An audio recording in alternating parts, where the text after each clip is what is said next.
अरे वो सब फोटो एक में रखना है, सब फोटो एक में रखना है, बस साइड से लीजिए। अरे बाबा सब फोटो एक में रखना है, दोनों तरफ दिया है सर, सब फोटो एक से दिखाना है। अरे वो दरिया का नाम, वीडियो ऑन करो, वीडियो ऑन करो, वीडियो ऑन करो। हेलो, थोड़ा देर में बात कीजिए, अभी काट थोड़ा देर में बात कीजिए। हाँ लंबा लंबी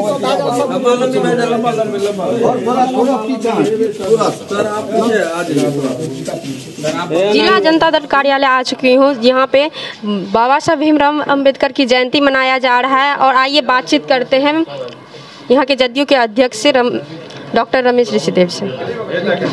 आपका नाम सर? डॉक्टर रमेश ऋषिदेव। भीमराव अंबेडकर का जयंती मना रहे हैं, इसके बारे में आप क्या कहना चाहते हैं? केवल यहाँ नहीं मनाया जा रहा है, पूरे देश में मनाया जा रहा है, लेकिन हमारे देश के नेता और बिहार के लोकप्रिय मुख्यमंत्री आदरणीय नीतीश कुमार जी और पार्टी की तरफ से ये कार्यक्रम निर्धारित किया गया था कि पूरे बिहार में 13 तारीख के संध्या में दीप उत्सव होगा और 14 तारीख को बाबा साहब भीमराव अंबेडकर का जयंती बिहार के सभी पंचायत में ये कार्यक्रम होगा और सभी पंचायत में ये कार्यक्रम हो रहा है। ये जो अभी हम लोग कुर्सी पर बैठे हुए हैं, लोग जूता चप्पल पहनते हैं, कलम है, ये सब किसी को अधिकार नहीं था। ये बाबा साहब का देन है कि सारा अधिकार हम लोगों को मिला है और उन्हीं का जो हक अधिकार है, यहाँ से लेके दिल्ली तक लोग कुर्सी पर हैं। और ख़ास करके जो गरीब वर्ग के लोग हैं, चाहे दलित हो, अति पिछड़ा हो, सभी वर्ग के लोगों को जो आरक्षण मिला है, ये बाबा साहब का दिन है। इसको हम लोग कभी भूलेंगे नहीं और जब तक सूरज और चांद रहेगा हम लोग मनाते रहेंगे और गरीब के लिए संघर्ष करते रहेंगे। सर बाबा साहब का तो सपना था ना ये छुआछूत हटने का या जातिवाद, तो ये तो हटा नहीं अभी तक, इसके लिए क्या कहना चाहिए? हमारे नेता प्रयास कर रहा है, हमको लगता है कि 50% काम लगभग हो गया है, 25% बचा हुआ है। उसको भी हमारे जो नौजवान हैं, जो लड़का पढ़ लिख रहे हैं, हमको लगता है कि 5 से 10 साल में मतलब पूरा ही खत्म हो जाए, जातिवाद खत्म हो जाएगी, एकदम होगा। देख रहे हैं ना, अभी तो शादी विवाह लोग अन्य कास्ट में कर रहा है। हाँ तो सभी जाति बैठे हुए हैं सर, वो तो मान रहे हैं, लेकिन अदर जगह ऐसा नहीं, समाज में ऐसा नहीं मान रहा है, जातिवाद नहीं खत्म हुआ। हो सकता है कुछ कहीं कहीं नहीं हो, लेकिन यहाँ आपको लग रहा है ना, यहाँ तो लग रहा है ना। गांव समाज के बारे में मैं बोल रही हूँ, वहाँ भी जातिवाद अब कहीं है नहीं। आप गांव जाइएगा तो जितने ब्राह्मण हो, राजपूत हो, कायस्थ हो, भूमिहार हो, जो उच्च जाति के लोग कहे जाते हैं, उनके यहाँ तो गरीब गुरबा लोग जो मजदूर है सब कुर्सी पर बैठाता है। अब ऐसी बात नहीं है कि मालिक यहाँ बैठा है और मजदूर वहाँ नीचे में बैठा है। अब ऐसी बात ये खत्म हो रही है, खत्म हो गई है, हो नहीं रहे। बाबा साहेब का इतना संबल है, कहीं कहीं कुछ बचा होगा तो उसका तो कोई बात नहीं है। सर आप क्या कहना चाहेंगे? देखिए, शिक्षा जो है ना वो दीपक है, वो अंधकार मिटाएगा। जैसे जैसे देखिए मुख्यमंत्री जी ने एक अभियान चलाया और शिक्षित समाज को करने का प्रयास कर रहे हैं, तो जैसे जैसे शिक्षित होते जाएंगे ये जो जातिवाद और ये सारी चीज़ खत्म होते चली जाएगी। तो हमारे मुख्यमंत्री जी का उद्देश्य है, 9वीं में साइकिल योजना है, 10वीं में 10,000 देते हैं, 12वीं में 20,000 देते हैं। तो उद्देश्य है कि प्रेरित करना है सबको शिक्षित बनने के लिए, सबको शिक्षित बनने के लिए प्रेरित किया जा रहा है। जी जी जी, तो उस पर बहुत काम हुआ है और कितने स्कूलें खुले हैं और सब चीज़ आप देख ही रहे हैं कि कितना काम हुआ है इसमें।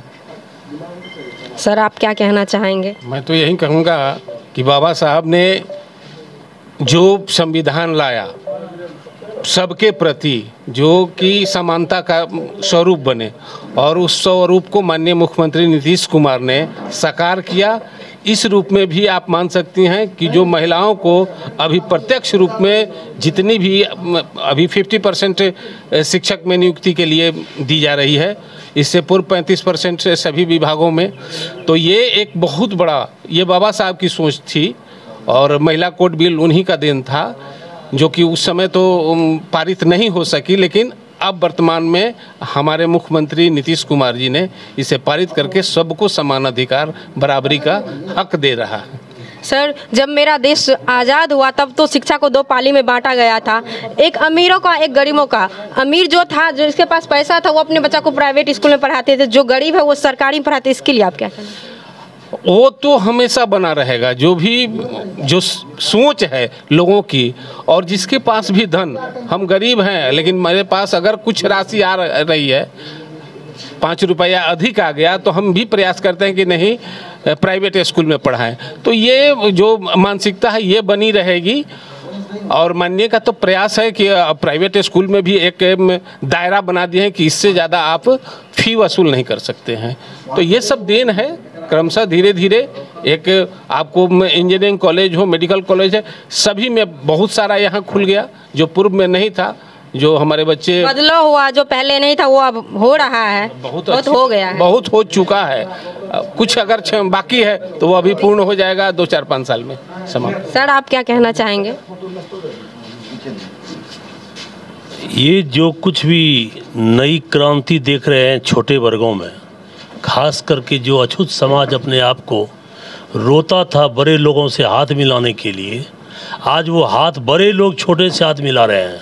ये बाबा साहब की कृपा है, और उसी रास्ते पर बिहार के माननीय मुख्यमंत्री चल पड़े हैं, और उसी रास्ते को लेकर के आज जन जन में इस बात को फैला रहे हैं। और आज जो आप इस अवस्था में आई हैं हमसे पूछने के लिए, किसी घर की आज बेटी है आप, ये नहीं देखने को मिलता था हम लोगों को। बेटियां साइकिल पर चढ़ती थी, ये कभी आपने नहीं देखा था। अभी पूरे साइकिल पर, मोटरसाइकिल, स्कूटी पर छा गई है। हर जगह बेटियां देखिए, बराबरी का काम पुलिस में, कांस्टेबल में, जहाँ दरोगा में, जमींदार में, हर जगह बहाली उनकी हो रही है। हर जगह हो रही है बेटियां की बढ़ावा जो बेटी रक्षा के लिए भीख मांगती थी, आज वो बेटी रक्षा दे रही है, सुरक्षा दे रही है। ये भीमराव की कृपा है या बाबू नीतीश कुमार की कृपा है? ये तो कम बात नहीं है, बहुत बड़ी बात है। आपने एक क्वेश्चन किया, बहुत जगह जातिवाद है। हमारे पूर्व अध्यक्ष जी ने कहा कि जातिवाद मिट गया है, निश्चित मिटा है, लेकिन वहाँ नहीं मिट पाया जहाँ तक कि मेरी रोशनी पहुँच नहीं पाई है। हाँ सर, कुछ जगह नहीं पहुँचाने के लिए सब कार्यक्रम हो रहा है, पहुंचाने के लिए। और हमारी सरकार गली गली पहुंचा के दम मारेगी और कहीं कुछ रहने नहीं देगा। सारे जगह को साफ कर दिया जाएगा, और बड़े लोग, जो लोग अछूत मानते थे, वो हाथ मिलाएगा मेरे उस अम्बेडकर के जो चाहने वाले से हाथ मिलाएगा। और आज वो समय है जब हम लोग एक जगह बैठ करके, कोई भिन्नता नहीं है, वो कौन है, सभी एक रंग है। ये है समस्या। आइए और सबसे जानते हैं, आप क्या कहना चाहेंगे सर इसके बारे में? देखिए, सबसे पहले तो मैं यही कहना चाह रहा हूँ कि बाबा साहब का जो सपना था कि बाबा साहब का कहना था कि शिक्षा वह शेरनी का दूध है, जो पिएगा दहाड़ेगा। अभी हम लोग शिक्षित तो हो चुके हैं, लेकिन बाबा साहब का सपना को साकार करने में, पहुंचाने में हम बहुत पीछे चल गए हैं। क्योंकि बाबा साहब का कहना था my education for my society, मेरा शिक्षा मेरे समाज के लिए होगा। लेकिन हमारा समाज जो है, शिक्षित तो हो गए हैं, लेकिन वह हमारा समाज, जिस समाज से आए हैं, वो अपने समाज में जाकर के शिक्षा के बारे में, शिक्षा के महत्व के बारे में नहीं बता रहे हैं, जिसका परिणाम है। क्योंकि बाबा साहब का कहना था, कांशीराम साहब का कहना था कि 5 वर्ष में अगर जिस समाज से जो आए हैं, अपने समाज में अगर 25 दिन भी जाएगा तो उस समाज की तरफ कोई आंख उठा के नहीं देखेगा। लेकिन अभी भी देखिए, जहाँ भी है, हम लोगों को शिक्षा, कॉमन एजुकेशन पॉलिसी होना चाहिए। अमीर का बेटा, एक मुख्यमंत्री का बेटा, एक गरीब का बेटा एक स्कूल में होना चाहिए।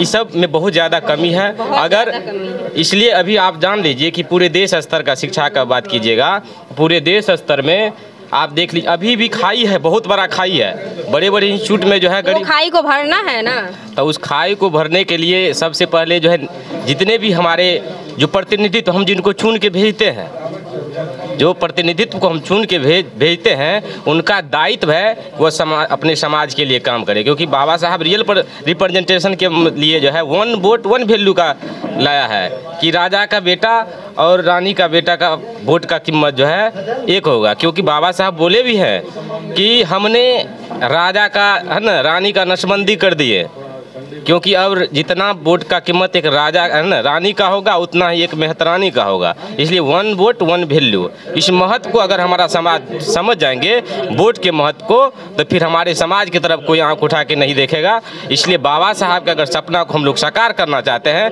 तो बाबा साहब क्या चाहते थे, उनके विचार को, महापुरुषों के विचारों को जन जन तक पहुंचाना होगा। उनके बाद हम बाबा साहब के सपना को साकार कर सकते हैं, अन्यथा हम लोग बहुत पीछे चले जाएंगे। और दूसरा अगर सवाल है फिर पूछ सकते हैं आप।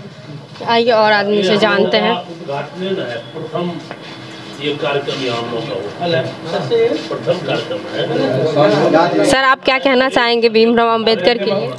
आपका सवाल पहला था मतलब जाति है अभी, लेकिन छुआछूत की जो व्यवस्था थी वो हट गई, वो हट गया है, लेकिन जाति है और जाति रहेगी अभी, क्योंकि उस तरह की मानसिकता अभी नहीं बदली है। जब तक लोग, आप बोले जाति मतलब रहेगी, और तो सर बोले कि जाति हट गई है। हटी नहीं, हमारा जो सोच बता, लेकिन है क्या, जब सामाजिक रूप से, शैक्षणिक रूप से अगर बहुत आगे बढ़ जाएगा, तब हो सकता है जो जातिवाद की मानसिकता खत्म हो सकती है। लेकिन जो गैर बराबरी जो थी उसमें कमी आई है, उसमें हमको उठने का, बैठने का, शिक्षा प्राप्त करने का सब अधिकार है। पहले मनुस्मृति था, उसमें हमको शिक्षा प्राप्त करने का अधिकार नहीं था। उसमें कानून की व्यवस्था 2 रंग की कानून था, जो ऊंचे वर्गों के लिए अगर बड़ा भी अपराध करता था तो उसको दंड नहीं दिया जाता था, लेकिन अगर जो अछूत है अगर वह अपराध करता था उसको भारी से भारी दंड दिया जाता है। इसमें तो बहुत कमी हुई। तो डॉ. अम्बेडकर ने वही संविधान लिखा है। संविधान में एक शब्द है, मतलब समतामूलक, मतलब समता शब्द है।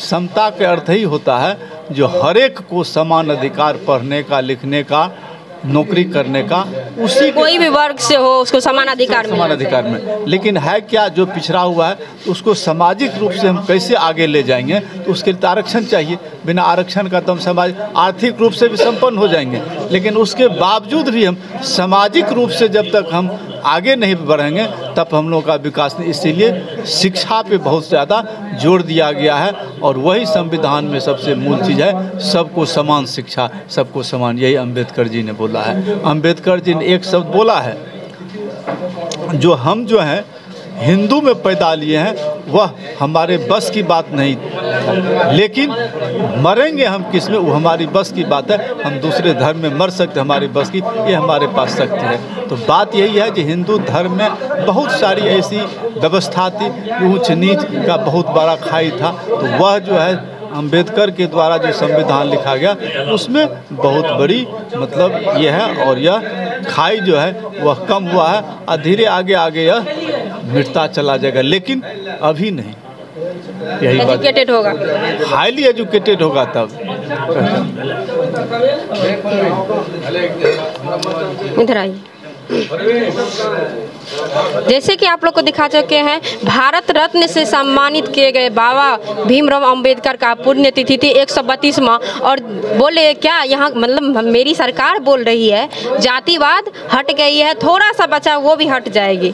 और इस वीडियो को ज़्यादा से ज़्यादा लाइक एंड शेयर सब्सक्राइब कीजिए। जय हिंद।